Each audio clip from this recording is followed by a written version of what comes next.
Welcome to the bold analysis. The G2G deal is collapsing, and this is highly traced to the whistleblower, the disgruntled whistleblower who blew Kenya Kwanza's cover to the East African nations. Ladies and gentlemen, I want us to take a deep dive on what is actually being said and what could probably be the truth, looking at the fall, or rather the collapse of D2G in the oil deal, G2G in the oil deal. Raila Odinga has maintained a high line that there is nothing like government-to-government deal in the oil importation between Kenya and the Saudi Arabian nations. And according to him, is some oil enterprise that is thriving in government lifting. In March this year, I may need to remind you that while speaking in KCC, the President of the Republic of Kenya, William Ruto, praised the deal and naming David Ndii and other leaders, or rather other government officials that sector, terming it a game changer. Let me also, in a very special way, just commend some of our performers. My economic advisor, David Ndii, Mohammed Hassan, Davis Chirchir, and the young man at EPRA. Those four gentlemen have done something phenomenal in our country. They have managed to put together a program that has taken us away from looking for $500 million every month to buy our fuel needs, which was slowly snowballing into a crisis. Today, we can buy fuel in Kenya shillings, something that many people never thought it would be possible. Again, I want to commend these good people. And let me tell you that from this month of April, all our fuel marketers and all the people in that space, they will be able to buy our products, fuel products, in Kenya shillings. And it will remove pressure on our dollars. In fact, in the next 1 month or so, you will see dollars coming down, the exchange rate coming down in a very phenomenal way. In fact, in my estimation, in the next couple of months, the exchange rate will come below 120 shillings. Maybe 115, you never know. But now, 6 months down the line, or rather 8 months down the line, it is actually coming out that it's far from the truth. What was meant to stabilize and bring down the Kenyan shilling by reducing a demand for the dollar has turned to be very toxic, and instead has even worsened the situations. Now, what happened is the deal was given between three companies, Gulf, Oryx, and Galana, with the three companies in Saudi Arabia to import oil. And other oil marketing companies, OMCs, even complained of the fact that they were left out of the deal and no one was allowed to import oil in Kenya outside the G2G bracket. However, things turned very fast. And I want us to look at how Uganda got wind of that deal, and that is why they're turning their back. Now, I got this article way back, I think a week ago, someone sent me this article you are seeing in this screen. And in this article, it has detailed the behind the scene understanding on why Sebo, the Ugandan president, decided to have a second thought on the Kenyan oil deal. According to this newspaper, it's actually of The Vision. The Vision is a leading newspaper in Uganda. Uganda got wind of nitty-gritties. And there are two things that raised eyebrows. That in Tanzania, or rather in Tanzania, the oil prices were went down, while, or rather which was in conformity with the global prices going down.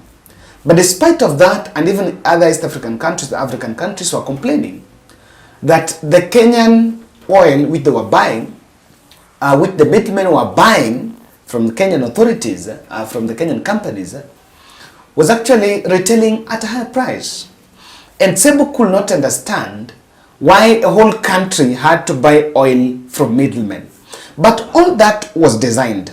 So this is what this is what the whistleblower told Museveni, and Museveni came to know.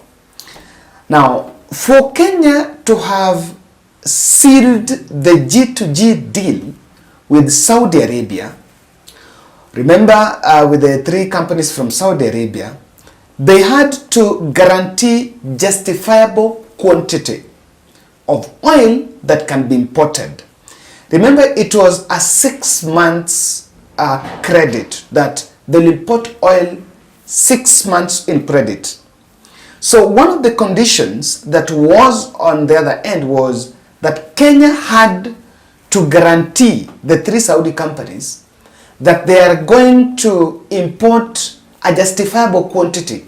You know, a cut, some specific amount, some specific quantity. Now, for Kenya to win the bargain on that end, they used the Ugandan market share as part of the regions, as part of the deal. Or rather, this, to simplify it, this is what they say. They actually told the Saudi companies that we are going to import X quantity amount of oil and diesel, and in terms of the market share, we share the market with Uganda, and Uganda is going to buy that oil from us. So it was not and of course, remember, Uganda accounts for 45% of our import goes to Uganda. Oil import goes to Uganda. So we used them, and specifically we used the Ugandan market to convince the Saudi companies that we had enough market to allow us to have that oil. And something happened. In July, there was some oil that was not picked from the port because the companies, the banks that were giving letters of credit had delayed. Letters of credit credit letters given by the banks in Kenya to guarantee that the money will be paid. So those letters had not matured. And there was a bit of that delay. And that is when Uganda realized, because they could not get the oil, because the letters had not been sent, had not matured, that's where they realized there is a red flag. That in any case, Kenya is going to have a delay, we are also going to have a delay. So what Museveni did, he rushed to parliament and amended the law to allow Uganda to import oil directly, and then to allow to phase out the Kenyan middlemen, because this Kenyan middlemen, as Royal said, are actually the government officials that were behind the G2G. So number two, there was the other challenge that came. In G2G, there is no exit clause. In fact, we actually extended it to December next year. And it tied us to one buyer, such that we cannot benefit even if the prices are low elsewhere. No, this is already, you've decided, I'm going to buy from person X. So even if person W is selling at a better price, you cannot opt out to go and buy from W. And that is partly why the Anjeru-led deal is actually being undermined, because it opens a discussion on, is there a cheaper oil somewhere? So even if there is cheaper oil elsewhere, Kenya cannot go and buy it. because we are under G2G. And that's why Uganda raised the eyebrows that, look here, we are getting into a very dangerous route. Now, what is the catch? We have, there is a delegation of members of parliament of, I think, finance committee from Uganda that visited the country this week, and they visited the Kenya port, the KPA. So that team, the KPA is saying that to entice Uganda, to ensure we don't lose that market, the Kenya Ports Authority wants to establish a dry port in Kampala to facilitate the exports. And of course, now this is not on the oil, but other exports that come through Mombasa port. Because there is a red flag that if Uganda has also announced that they are willing to use the Central Corridor. The Central Corridor is the dry port, is the Dar es Salaam route. On that one, if it can become viable that they can import oil through Tanzania, then what will stop them from even importing other goods through Tanzania? And Kenya not only stands to lose the oil transit market revenue, but can also lose the import revenue, since so many things can still dock in Dar es Salaam. And government is raising an eyebrow that if these guys can go to Tanzania, we are likely to lose business big time. I have seen David Lee has given a statement, I think yesterday, and is saying that even if Uganda goes to Tanzania route, even if they import oil directly but still use Kenya pipeline, they will still transport oil through Kenya pipeline but a higher rate than buying from the middlemen. I find that, from that economist, as a little bit not too shallow but a bit insensitive. Because at this point we need to, we need to surrender, because tumepatikana. That's the truth. Tumepatikana. At least there is an element, there is a need for us to surrender. And if you want to know this is not light, Uganda has also shared this dossier with South Sudan, Rwanda, and Burundi. And now Rwanda and Burundi and Uganda seems to have met. I think there was that meeting the other day, and they are talking one voice. Who stands to lose? Now, Sebo is not backing down. And while that dossier, what it means here is, if Uganda bolts out, Uganda, DRC, and Uganda and Burundi and even Rwanda bolts out, that means we cannot import the agreed quantity of oil that we had agreed with Saudi Arabia. In that, the Saudi Arabia guys are saying the deal can collapse. The other reason why that deal is also collapsing is the fact that the story of Angeru points out to a possibility that oil or government officials might have aided importation of some oil products outside the G2G bracket. But I want to show you something. This deal was largely backed by David Lee and the team, and they explained on how it was going to help control the prices of fuel. And this, I want you to get this, because this from the onset, there is a misinformation that is being peddled here. And this misinformation is that the reason why we introduced G2G is because there was an oil crisis. The people could not import oil, which is far from the truth. Listen to David Ndé. This business of trading in dollars in our own economy, we call it dollarization. One was to deal the problem of dollarization of the economy. So you say, oil companies, can we make sure that oil companies pay for their oil in shillings because they are selling in shillings? If they are selling in shillings and buying in shillings, then they don't have any exchange rate risk. So the first thing was to remove the exchange rate risk to the oil companies. The second is because they are making such a huge demand of dollars every month, even if you did that, the company which imports because there's one company which imports for the others. That company would still be putting pressure on the market if it is looking for $500 million a month, $500 million a month.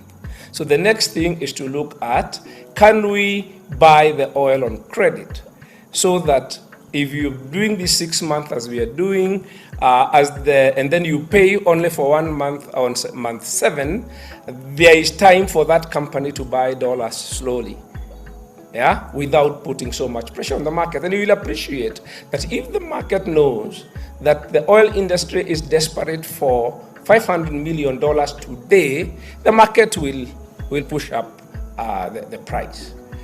So that was again to relieve the pressure on the market. But to be able to do that, you needed a supplier who is willing to take a deferred LC. Because you don't want your OMC trying to look to buy oil on credit in the international market and not finding willing takers. So that's where the G2G comes in. From what David is saying, they're trying to manage. Now, if they get oil on credit, the demand for dollar, which was the driving force behind the price of dollar going up, when you lower the demand, it was simple supply and demand curve economics that let's get oil on credit, then we are going to reduce the demand for dollar, because the highest amount of dollars that we needed to import oil. So if we get oil on credit, then probably the demand will go down and dollar will stabilize. That was the magic. So that the dollar we have, we use to import other goods. Remember, you're not only importing oil, we're importing quite a number of other goods and other products in the country. So it was a simply supply and demand curve economics. But Ruto is saying this, and I want you to listen to this soundbite from Kirinyaga, that the reason why it was introduced is because we had an oil crisis. Listen to it. Bei ya mafuta sasa tumeanza kuishughulikia. Hapo ndio mnataka kusikia? Sikizeni. Sawa sawa. Bei ya mafuta imepanda kila mahali. Lakini kama Kenya tulifanya mpango, kwa sababu wakati niliingia ofisini siku ya kwanza, petrol station zetu nyingi hazikukuwa na mafuta.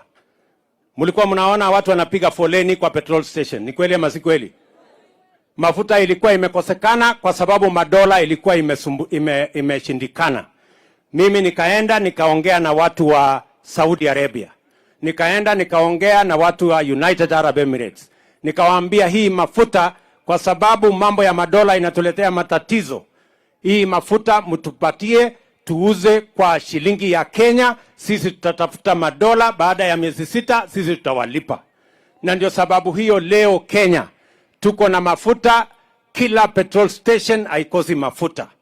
Hata ingawaje bei duniani kote imepanda, tunafuata vile inapanda, na tumetafuta namna ya kuhakikisha kwamba tunaweza kuhakikisha kwamba bei isipite mahali ambapo Wakenya wengi wataumia. Now, that is far from the truth. And I want to debunk that narrative. I just want to use a very good story. The reason why we had oil crisis last year, in fact, it was not even this year, it was an artificial shortage caused by the OMCs, by the oil marketers. And I remember even a CEO of some giant oil company was even deported by Uhuru Kenyatta.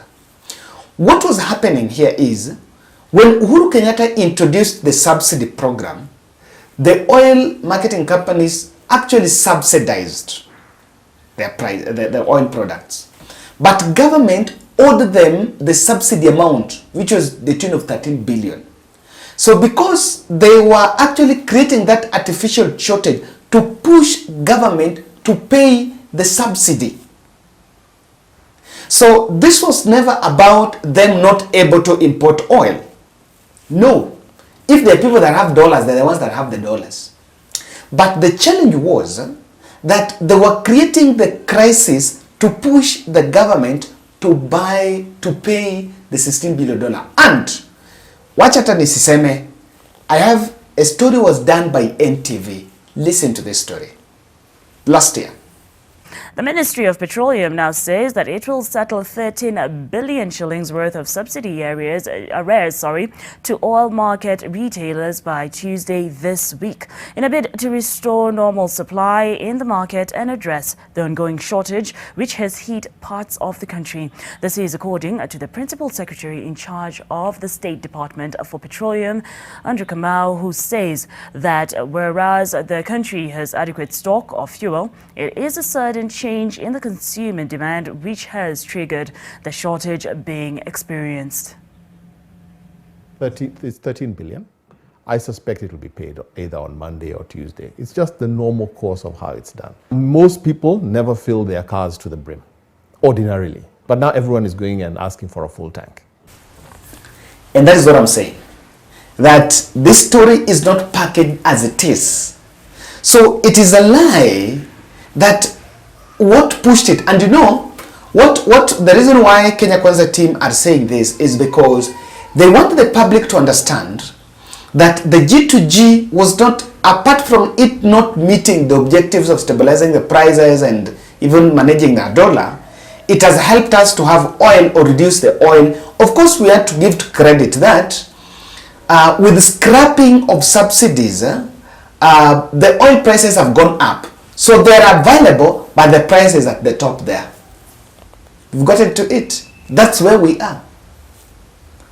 But we need to give credit that, okay, fine, we have the available oil. So there is a question of availability and affordability.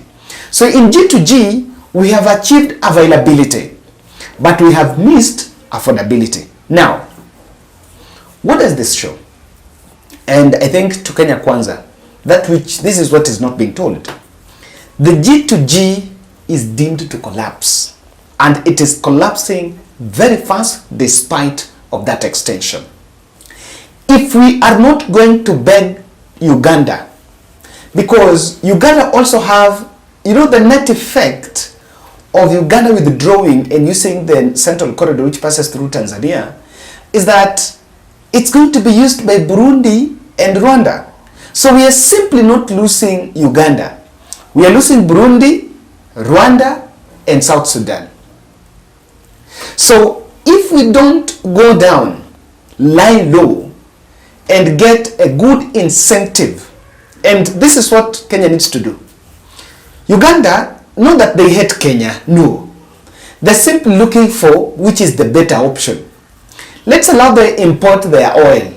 In fact, let's open that oil space, because one thing that G2G was also creating, it was concentrating the oil business between the three companies in the country, the Gulf, Forex, and Guyana, to sell to other oil marketing companies. Let's open that space so that we can stand to benefit from competitive rates.